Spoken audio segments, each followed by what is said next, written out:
हमने इस साल इलेक्टोरल बॉन्ड्स के मामलों के बारे में नॉन स्टॉप सुना है और स्पेशली तब से जब से सीजेआई डीवाई चंद्रचूड़ ने अपना इम्पोर्टेंट फैसला सुनाते हुए इलेक्टोरल बॉन्ड स्कीम को अनकॉन्स्टिट्यूशनल डिक्लेयर कर दिया था। सुप्रीम कोर्ट के इस जजमेंट ने पीएम नरेंद्र मोदी की सरकार के मुंह पर एक जोरदार चमाटा मारा था, क्योंकि ये साबित हो गया था कि ये स्कीम लोगों के फंडामेंटल राइट टू इन्फॉर्मेशन को वायलेट करती है। अब आप ही सोचिए कि ये स्कीम 2018 से इम्प्लीमेंटेड थी, तो टेक्निकली देखा जाए तो पिछले 6 सालों से सिटीजन्स की फंडामेंटल राइट्स वायलेट हो रही थी। इंटरेस्टिंग बात तो ये भी है कि इलेक्टोरल बॉन्ड्स का मुद्दा सबसे ज्यादा और कहीं नहीं बल्कि दिल्ली सीएम अरविंद केजरीवाल के केस में उठा है। आपने कितने हियरिंग में सुना ही होगा कि पीएम नरेंद्र मोदी को इलेक्टोरल बॉन्ड्स दिए गए। लोगों ने दिल्ली सीएम अरविंद केजरीवाल के खिलाफ Delhi liquor policy scam case में स्टेटमेंट्स दिए हैं, जिसके खिलाफ दिल्ली सीएम के legal council senior advocate Abhishek Manu Singhvi दिखे हैं। इस बारे में एक डिटेल चर्चा तो हम जरूर करेंगे, पर उससे पहले आपको बता दें कि senior advocate Prashant Bhushan electoral bonds मामले को लेकर वापस से सीजेआई डीवाई चंद्रचूड़ के पास पहुंचे हैं। इसके बावजूद भी कि सीजेआई ने उनकी अपील पिछले बार सुनी थी, इस बार सीनियर एडवोकेट प्रशांत भूषण ने वापस से सीजेआई से क्या रिक्वेस्ट की है और क्या shocking order CJI DY Chandrachud ने पास किया है, आगे देखते हैं।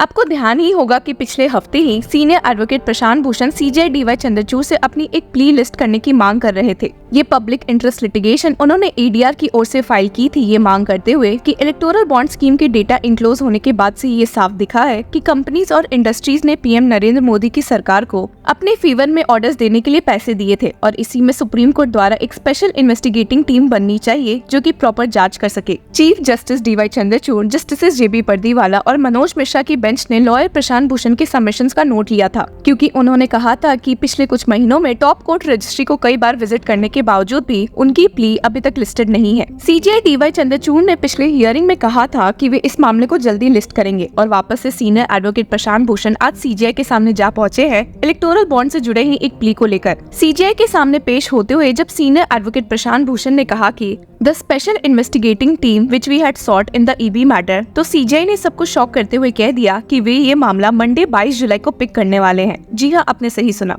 ये सुनकर सीनियर एडवोकेट प्रशांत भूषण ने अपनी बात दोहराते हुए कह दिया, but another matter which was filed and numbered much later is listed today. इस पर सीजेआई डीवाई चंद्रचूड़ ने उनसे पूछा, you wanted to be tagged, we will take the entire group on Monday. इस बात से तो साफ है कि इलेक्टोरल बॉन्ड स्कीम के खिलाफ प्लीज की सुनवाई अब सीजेआई डीवाई चंद्रचूड़ 22 जुलाई मंडे को करने वाले हैं, तो आसान है उम्मीद करना कि इस बार भी कुछ इंटरेस्टिंग ऑर्डर्स पास हो सकते हैं। इस प्ली के अलावा एक और प्ली जो सुप्रीम कोर्ट में बॉन्ड से जुड़ी हुई फाइल हुई थी, उसमें असल में पॉलिटिकल पार्टी से पैसों की भी मांग की गई है। जी हाँ, आपने सही सुना। ये पिटिशन जो कि एडवोकेट ऑन रिकॉर्ड जय के उन्नी कृष्णन की मदद से फाइल किया गया है and drawn by senior advocate Vijay Hansaria along with advocates Kavya Jawar and Nandini Raj ने सुप्रीम कोर्ट से मांग की है कि वे एक ऐसा ऑर्डर पास करे जिससे कि पॉलिटिकल पार्टीज द्वारा ईबी स्कीम से कमाए हुए पॉलिटिकल डोनेशन कॉन्फिस्केट किए जा सके। पिटिशन में इस बात पर काफी जोर दिया गया है कि पॉलिटिकल पार्टीज को जो ये फंड्स मिले हैं amounting to a staggering ₹16,518 crore को सिर्फ डोनेशन के नाम पर नहीं मिले गए हैं, पर असल में एक ट्रांजैक्शन था जहां पर बेनिफिट्स पॉलिटिकल पार्टीज और कॉर्पोरेट बॉडीज के बीच में हुई है।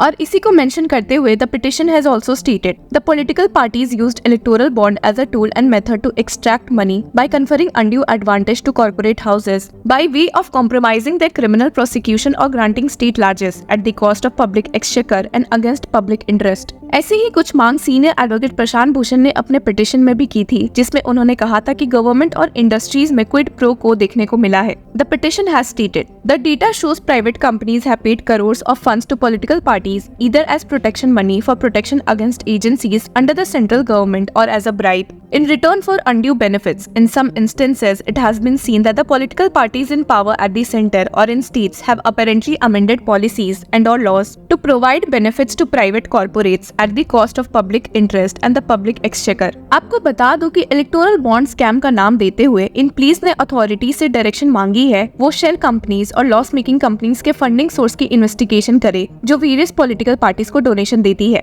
जैसे कि इलेक्शन कमीशन द्वारा रिलीज डेटा में दिखाया गया है। आपको जानकारी तो है ही कि गवर्नमेंट ने 2 जनवरी 2018 को नोटिफाई की गई इलेक्टोरल बॉन्ड स्कीम को पॉलिटिकल पार्टीज के कैश डोनेशन का ऑल्टरनेटिव बनाया था ताकि पॉलिटिकल फंडिंग में ट्रांसपेरेंसी आए। लेकिन टॉप कोर्ट के जजमेंट के बाद स्टेट बैंक ऑफ इंडिया, जो स्कीम के तहत ऑथराइज्ड फाइनेंशियल इंस्टीट्यूशन है, ने ईसी के साथ डेटा शेयर किया, जो बाद में पब्लिक हुआ। वर्डिक्ट के बाद फाइल की गई इन प्लीज ने कहा है कि इलेक्टोरल बॉन्ड स्कैम का एक मनी ट्रेल है, अनलाइक 2G स्कैम या कोल स्कैम, जहां स्पेक्ट्रम और कोल माइनिंग लीजेस के एलोकेशन आर्बिट्रेरली किए गए थे, लेकिन वहां मनी ट्रेल का एविडेंस नहीं था। फिर भी कोर्ट ने उन दोनों केसेस में कोर्ट मॉनिटर्ड इन्वेस्टिगेशंस ऑर्डर की थी, स्पेशल पब्लिक प्रोसिक्यूटर्स अपॉइंट किए थे और स्पेशल कोर्ट्स बनाई थी। ये क्लेम किया गया है कि कई फर्म्स जिन पर इन एजेंसीज द्वारा इन्वेस्टिगेशन की जा रही थी, उन्होंने रूलिंग पार्टी को large some of money donate किए ताकि प्रोब्स का आउटकम इन्फ्लुएंस हो सके। अब जब सीजीआई ने इस मामले में एक डेट दे दी है, तो तुरंत ही पता चलेगा कि क्या वे इस पिटीशन से अग्री करते हैं या नहीं। ऐसे देखा जाए तो सरकार के साथ साथ उन कंपनीज के लिए काफी परेशानी खड़ी हो गई है जिन्होंने इलेक्टोरल बॉन्ड से डोनेशंस दिए थे, इसलिए क्योंकि prominent company such as Infosys, Embassy group, Megha engineering, Aditya Birla group, JSW steel, Torrent pharma, Lupin, Intas Bharti Airtel and Alembic pharmaceuticals limited को इस मामले से जुड़े नोटिसेस मिलने लगे हैं for deductions claim for political contributions made through electoral bonds. इसलिए क्योंकि जब इलेक्टोरल बॉन्ड स्कीम यूनियन द्वारा पेश की गई थी, तो इस स्कीम के साथ ही कई लॉज में चेंजेस किए गए थे, जैसे कि income tax act 1961, finance act 2017, representation of peoples act 1951 etcetera. और इसमें से एक major change income tax act 1961 में किया गया था, जिसके according electoral bond donations made by individuals और entities are tax exempt under section 80GG and section 80GGB under the income tax act 1961। इससे जिस ऑर्गेनाइजेशन या पर्सन ने इलेक्टोरल बॉन्ड डोनेशन किए हैं, उन पे कोई टैक्स नहीं लगेगा।